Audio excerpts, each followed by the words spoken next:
Okay, welcome to this seminar where we are presenting a paper, Trading Through Platforms, Evidence from AliExpress. This is a paper with Daria Taglioni and Edoardo Chiarotti and me a little bit. Now, what I want to do is I'm going to introduce the paper and put a little GVC spin on it because it is part of a GVC project. And then I'm going to hand it over to Edoardo, because he and Daria are the ones who did the real work, and he'll take you through the results. Daria couldn't make the call. So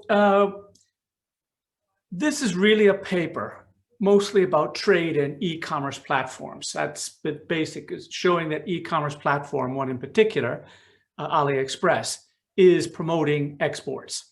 And we want to interpret this in a GVC perspective. Now, this is not kind of a ruse or anything. It's important for policy.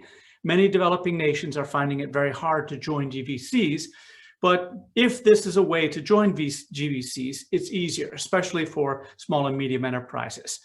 So the traditional model of GVC, or the mindset, if you will, is 100% focused on supply side.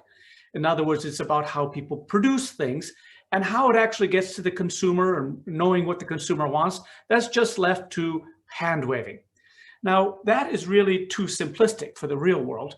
In the real world, there's an issue about the knowledge of demand, what consumers actually want. And in real world business, that is a very, very important asset. And one of the things that large firms bring to the table in GVCs is they know what consumers want. So in the GVC literature, these are sometimes called buyer-led GVCs, things like Zara or Migros, where it's the buyers who tell the producers what exactly to make. Now, most of the economics profession focuses on producer-led GVCs, things like Toyota, where it's really all about production and manufacturing, and they also will have a branch that figures out what consumers want. So here we're viewing the platforms as a way of consumers directly, individual consumers joining the value chain. So in essence, it's a model of value chain which has production side, and then because of these platforms, now actually let individual consumers more or less direct what they want to buy, which then directs what gets produced and sold. So in some sense, this is about consumer-led value chains and the role of export platforms on it. So as Edoardo will show, through a very clever research design, we can show that the platforms are actually generating trade that didn't exist. So with that, Edoardo, enough further to say, I'll turn it right over to you. So you might want to unmute yourself, and then there we go. Thank you. Thank you, Richard, for your kind introduction. I'm going to try to share my screen so that you can see in the presentation. There you go. I hope you can all see it fine. Just let me know. Richard, is it okay? Yeah, perfect. Okay, perfect. Okay, so good morning, everyone. Thank you so much for tuning in today. Today, I'm going to present to you this paper that is called Trading Through Platforms, Evidence from AliExpress, co-authored with Professor Richard Baldwin and Daria Taglioni at the World Bank. So we're going to go through introduction. I'm going to try to see, for some reason, my slides, they don't move. Let's see if I can make them move. There you go. There you go. So today we're going to be talking about platforms, right? So as Richard said, and so what are these platform firms that we're going to talk about? For you to just pin down the concepts, they can be divided in two main sets. We've got transaction platforms that are online matchmakers. This can be AliBaba, for example, or Amazon. And then we have innovation platforms that are technology frameworks. These can be the Microsoft softwares, for example. Right. So in recent years, we've seen the rise of these platform firms as the new marketplace between global manufacturers and consumers, right? And one of this platform is AliExpress, which is the one that we'll focusing on today. That is AliBaba's export-focused online retail platform. All right, we'll see a bit more about that in a few slides. So these platforms, that, as Richard pointed out, are demand-driven. So the consumers are actually, buying the goods that they want, and firms are producing based on that. Can enable small and medium enterprises to enter the export market. So that's what we focus on. And why we're doing this, why we decided to do this research. Well, first of all, there is the trading for development argument. So in emerging economies use trade to develop. And so a platform is one of the ways you can do it today. And so that's interesting for that. And secondly, we've got the argument about government policies for information and communication technologies, infrastructures in rural areas. So for example, if a government in an emerging country has to decide where to invest, well, a platform could be a good idea. Let's put it this way. So that kind of leads us to the research questions that we've got. We have a more general one, which is whether firms in emerging countries use e-commerce platforms to participate more to global value chains, and a more specific case study based one that we focus on today, which is whether AliExpress, which is this platform in China we focus on, help Chinese firms to effectively export more? And if yes, did it support Chinese value added, right? So we'll focus on that. And here in the introduction, I put you a quick graph which kind of pins down what we're doing, what we're trying to do. So what you see here is imports, gross imports from Mexico and Argentina, from China, throughout the years. It's a time series. And why we're considering, why am I showing you these two countries? Because as we'll see, Argentina didn't use this platform much, AliExpress, while Mexico did, right? AliExpress was introduced in 2010. And so what you can see here is that a country in which there are a lot of people using AliExpress, like Mexico, started importing a lot from China, in this case in the apparel sector, while Argentina didn't, right? So that's kind of a first evidence that sees that shows that this AliExpress platform could be a driver of Chinese exports, right? We'll see about that a bit later. So anyways, the findings that we've got in our paper is that we confirm more or less this first evidence that I just showed you, so that AliExpress helped Chinese firms to export more, and such impact can be detected in gross trade data. We do it for the apparel sector, but we also generalize it for more sectors. And another thing that we find is that this AliExpress impact, if you wish, favored Chinese value added, right? So that's what we find. Now I'm gonna guide you through a bit more the details of the paper, starting from the literature. Very quickly, there is an economic literature that studies barriers to trade, and also shows that technology can counteract these barriers somehow.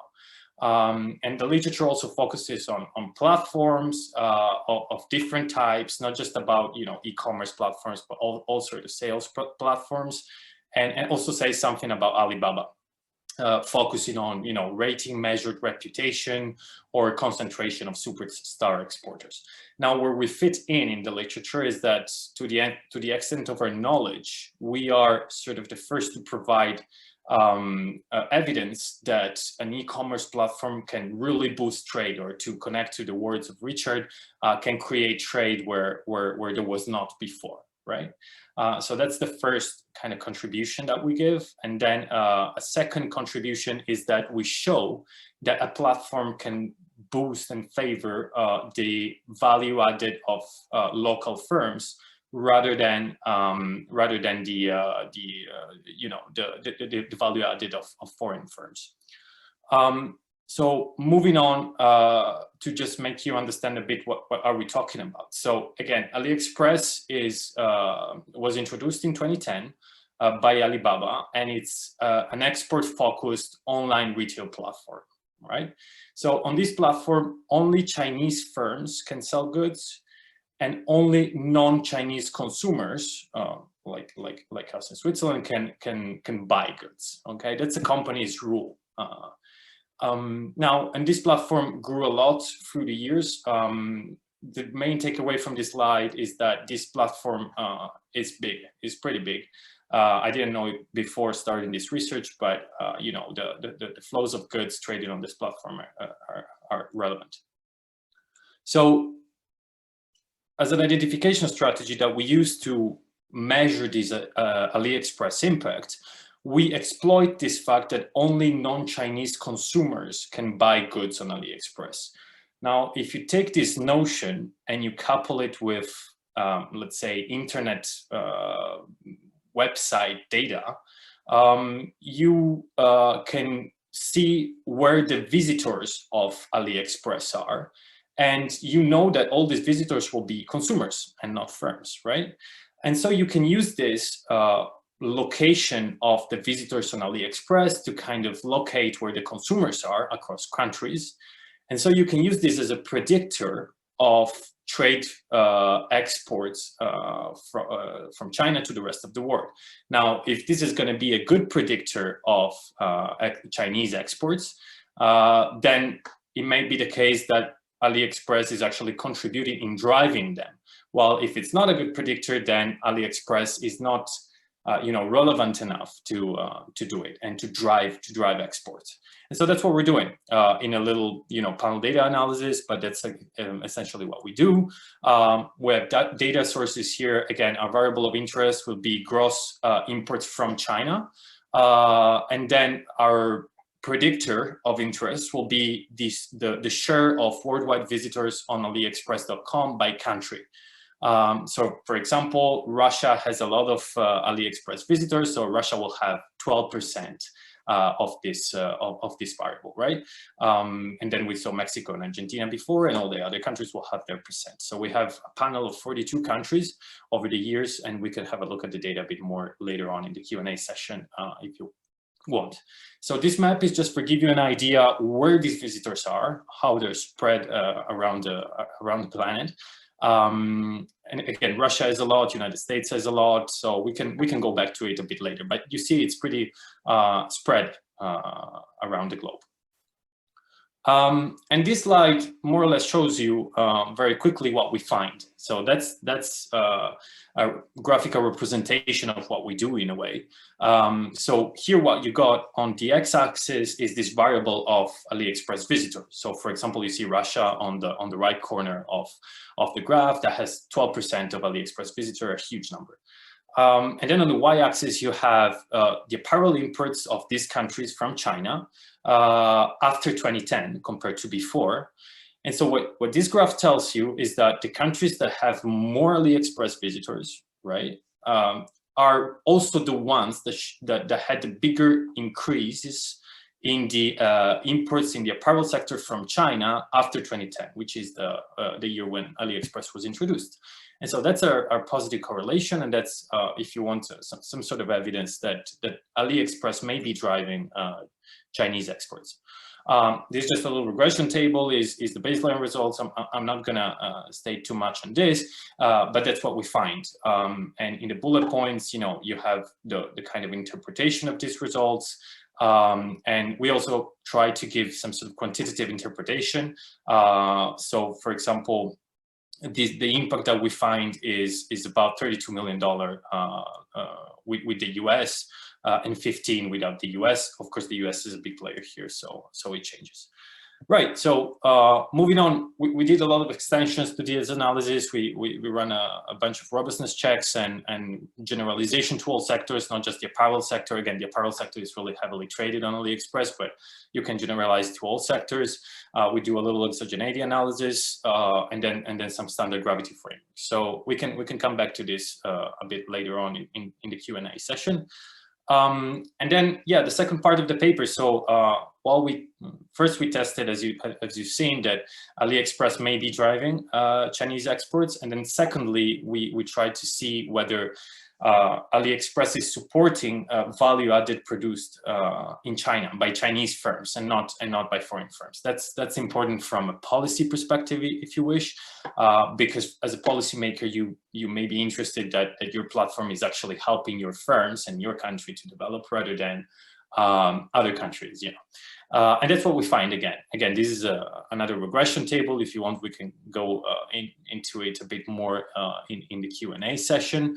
But yes, so that's what these numbers are telling you. The AliExpress impact is there, and is there also when you consider trade in value added that was produced in China, right, by Chinese firms, and we do it with this TIVA data set, which allows you to pin, which allows us to pin this down. So quickly to conclude, let's conclude by answering to the research questions that we asked at the beginning. So did AliExpress help Chinese firms to effectively export more? Well, we find that yes, it did. And then did it support Chinese value added? Again, yes, the answer is yes, it did, which is good news for you know, policymakers considering to invest in a platform or develop one. Again, so you can generalize these results with all the caveats. Of course, we just do this analysis for China and for AliExpress, but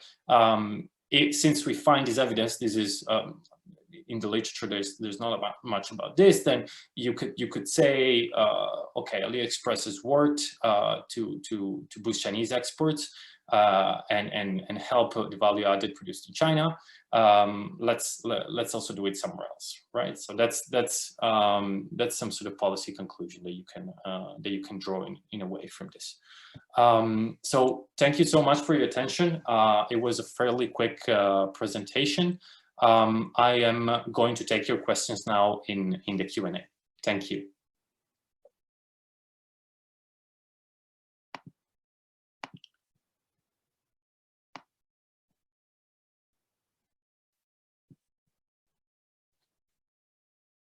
Okay, so there is a question from Dario De Quarti. So he asks, it seems from the map that there is no data available from any countries. How do you deal with the issue, or missing data just means that there are no visitors in these countries? Yeah, so good questions. Good question. We can go back to the map. There you go. So yeah, so this data is from Alexa.com. And Alexa has its own definitions. One definition is that it doesn't register data that are below a certain threshold. So in the white countries, it does not mean that there are no visitors, but it means that they are below the threshold that Alexa considers to you know, get the data. So so that's it. That's a limitation of the data that we've got. We do try also another analysis with dummy that has you know, 0 for the countries in white and 1 for the countries that have some values reported by Alexa. So the blue countries. And we also do an IV analysis on that one. So results are robust. Of course, the sample of countries increases. In the baseline, we just have 42. In the extension, we have 238 or something like that. And results are robust also for that. So yeah. So thank you for your question. That's a limitation, I guess, of the data. I hope it was clear. So let's see. There is another question from Katrin Lundquist. Thank you, Katrin, for your question. So thank you. Question: do you think AliExpress can be replicated in other countries? Is there a first mover advantage or other Chinese policies that you see might make it harder for other countries to replicate these export effects? So Okay, so first of all, China, I believe, can be, well, I believe it is a very specific case, as you know. There is a whole literature about the China shock that has you know, that shows how big was this China shock, and the literature focuses on the huge impact that it had on the unemployment in the US, mainly by author Dorn and Son. So China is for sure a peculiar case in a way. Now, I don't know that of policies that the government of China used to boost AliExpress and AliBaba.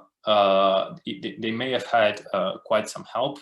I sincerely, I do not know, but it was a success study. It was a success case in with this regard. So again, I'm not sure I can answer your question. I can say that it was China for sure is a specific case, and so there's the caveat of generalization for sure. But this is still evidence that platforms can work and can drive your exports. So so I hope I answered your question. I'm sorry if I could not be any more specific, but maybe we'll also look a bit more into that and the policy kind of angle that around this. So thank you very much. Let's see. Thank you. Yes. So there is another. So there are a couple of other questions. Let me read it.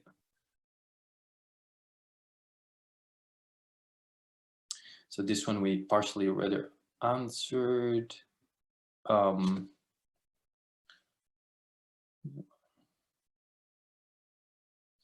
Yeah, so there's a question from Ria Roy.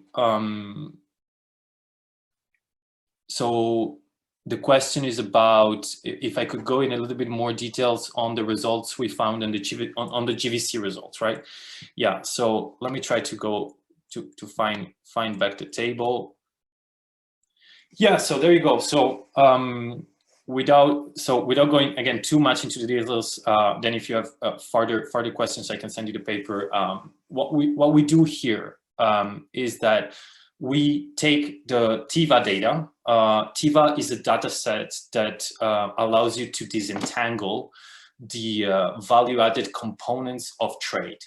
So with that data, you can actually see, for example, if you consider Chinese exports, how much of these exports are, how much of the value of these exports is added by Chinese firms, and how much is added by all other firms, right?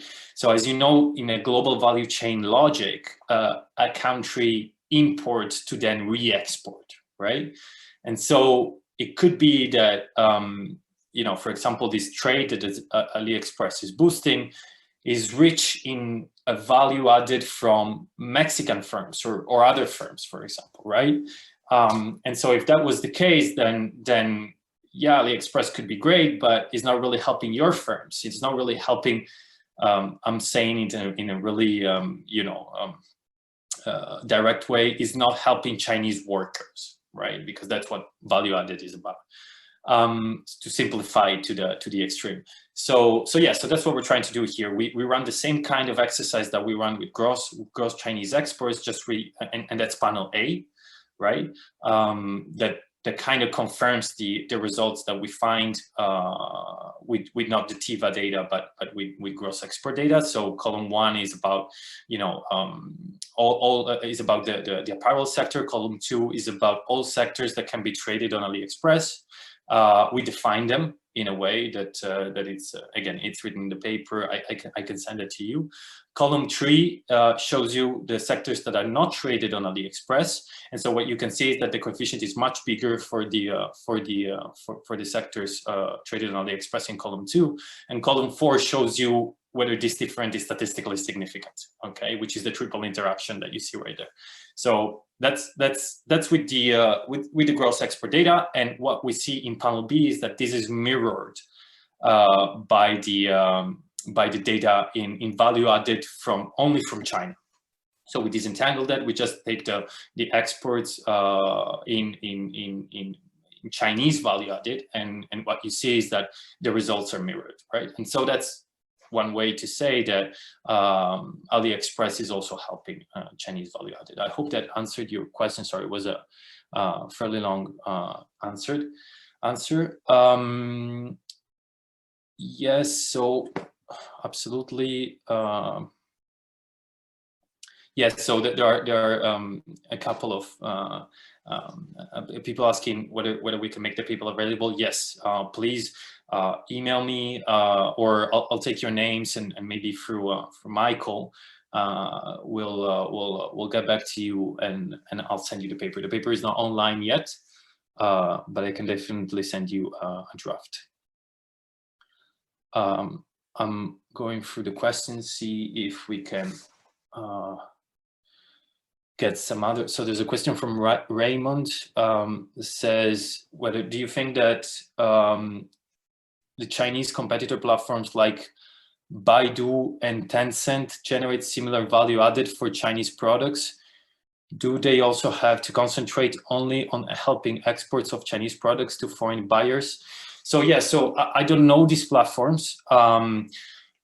Again, AliExpress, as far as I'm aware of, in terms of e-commerce export-oriented platform, also from what I could see from the literature, is the biggest one in China. Taobao, there is the, let me get the name right. The Taobao platform that's still from AliBaba, but that's focusing only on China. That's also very, very big, but that's only on China. About these other two, I don't know. Maybe they do also some exports, or maybe they focus on China. I would need to check and see. But for sure, what we could also do is that Alexa has data on not just AliExpress, but many websites. So what we could do actually is to do maybe a little comparison, see if there are data about these platforms too, and maybe do a comparison. Let me just write it down. Thank you. Great. So I hope I answered your question, Raymond.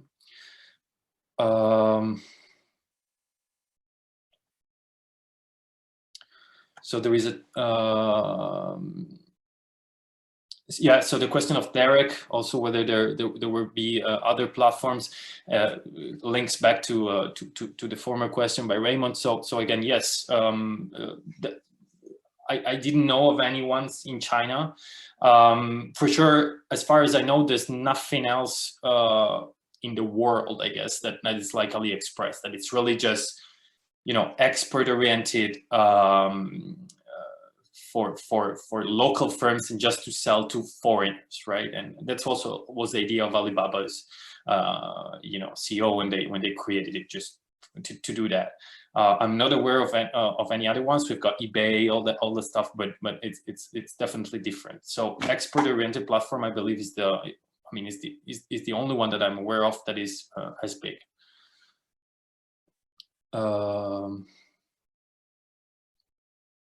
So yes. So, but I'll look more into that, maybe to see, other platforms in the world by other countries. So far, we're not aware of any. There you go. I'm just going back to the questions to see if I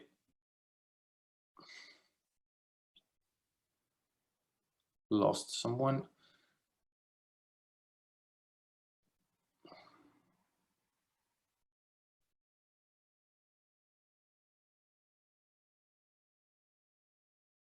Yeah, so I think we covered the questions. Michael, if there are not any other questions, I would hand it back to you, or I would conclude the event. Edoardo, you may go ahead and conclude. Thank you. Okay. Okay, so thank you so much, everyone, for tuning in today, and we'll see you at the next event. We have another one from Anwar, another PhD student, in 2 weeks. So we hope to see you all there. Thank you so much, and have a good day. Bye bye.